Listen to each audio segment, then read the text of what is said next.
Before we start, guys, please make sure you stay until the end. If you make one common mistake, you may end up spending, guys, thousands of dollars in repairs. Stay with us, we'll explain what it is.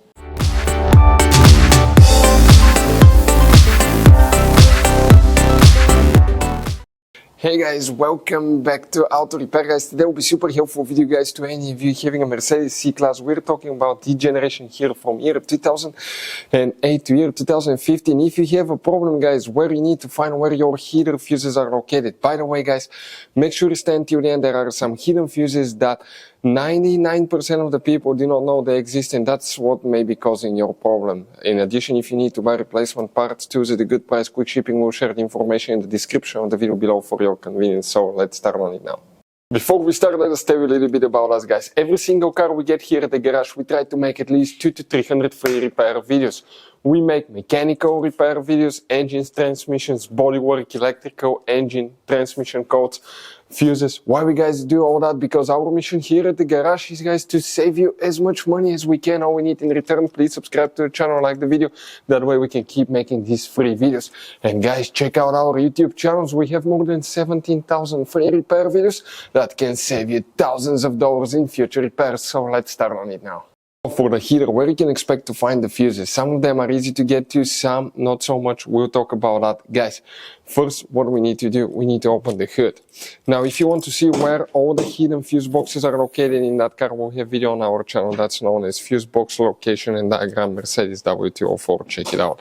Here, guys, what we need to check specifically, one fuse in that fuse box. Then we need to go to some hidden fuse boxes, check some more. But before we continue, let's explain quickly why it's always a good idea to test fuses and relays. Guys, let's explain why it's super important to test fuses and relays. That way you do not spend money on diagnostics, parts, repairs you may actually not even need. So, guys, you have different kinds of fuses and relays.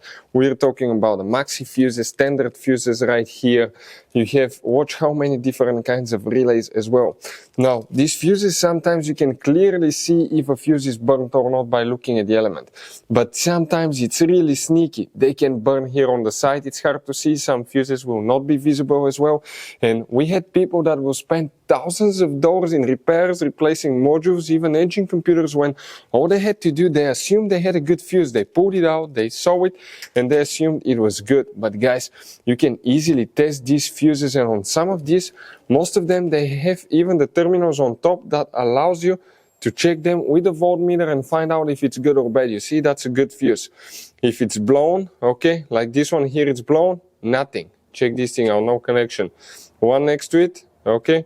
Right here, let me get good contact point. That's a good fuse, guys.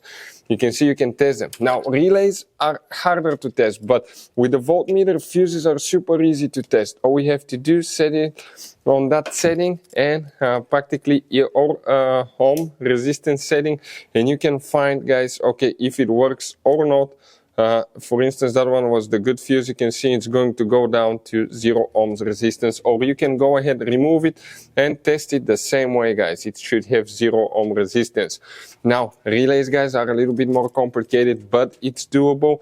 It will take you a minute or two to find out how to do that. Now, we'll put, guys, links to a video that will explain how to test relays, how to test fuses, which battery terminal you need to reconnect and disconnect first if you're doing repairs, because that can cause modules to burn as well, and that can cost you thousands of dollars in repair. Check out the videos, they will be in the description of the video below. So let's start on it now.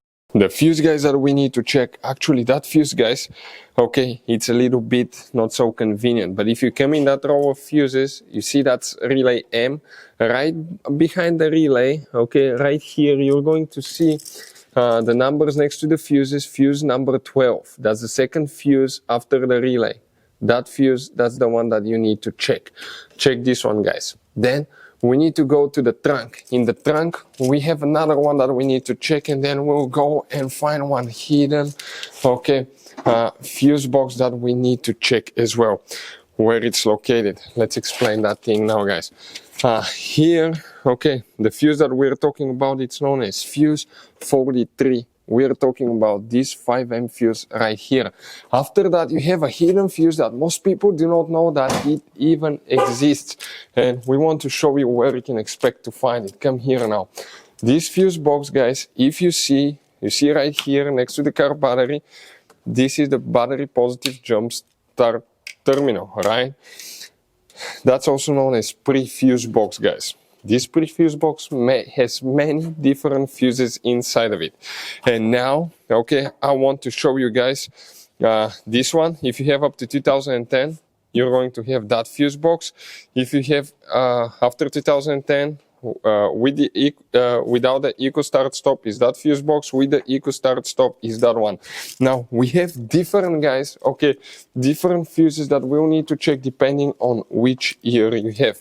If you have up to 2010, first you're going to check fuse number 100. We're talking about this fuse right here. Fuse number 100 goes to right here. That's for the blower motor fan heater fuse, guys, here. Then if you have 2010 without the eco start stop, you need to check fuse number 158. It will be that one right here. And if you have the one with the eco start stop, we're talking about fuse 160. It's the same location but different number. These ones will need to be checked as well, guys. All these fuses control this system, guys. In this Mercedes W204, you're going to have all kinds of different fuses and relays that sometimes are hard to find. And if you're in the middle of nowhere, you may have a hard time finding one, guys. Replacement one, you may be stuck. It happened to us. So what we usually do, we buy some spare ones and we put in the glove box for a peace of mind. We'll share a link where you can get them at a really good price, quick shipping. That way you do not waste money and time. That link will be in the description of the video below. Check it out for your convenience. Hopefully, guys, the video will be helpful. Thank you for watching and see you next time.